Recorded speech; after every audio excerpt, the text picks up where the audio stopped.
Hello po, madlang people. Wala lang, trip ko lang i-video. Basahin yung tula na alam ko iba nakabasa na, yung ibang tinatamad. Dapat may puso, babasahin ko lang. Walang basagan ng trip, basagan ng mukha na lang. Okay, ako.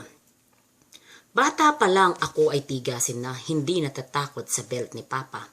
Matigas ang ulo, yun ang sabi nila. Laging tinitipos at nagwawala sa sala. Aking mga pinsan na kalalakihan, hindi inuurungan kahit sa suntukan.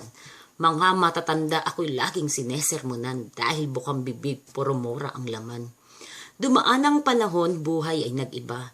Hirap ng buhay doon ko nakilala. Habang lumalaki, nakasanayan na minsay walang baon tuwing papasok sa eskwela.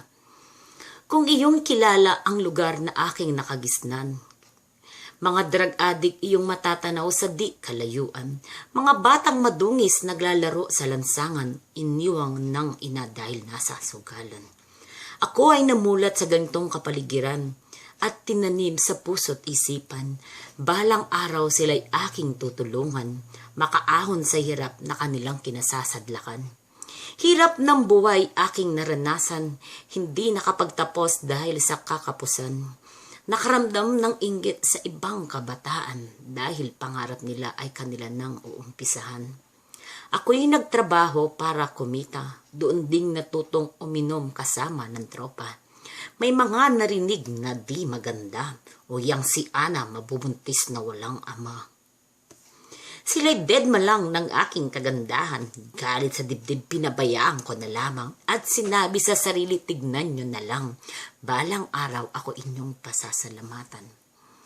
Ngayon ako'y nasa bansang dayuhan, pinag-iibayo aking kabuhayan, dahil maraming kinabukasan na dapat tulungan, kaya nagsusumikap na ako'y yumaman. Pagtulong sa kapwa, ito ang nais ko, kaya sana ako yumaman na o Diyos ko.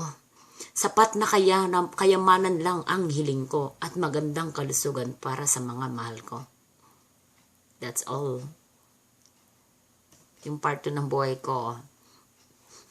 Next year. Thank you po. Wala po, trip lang.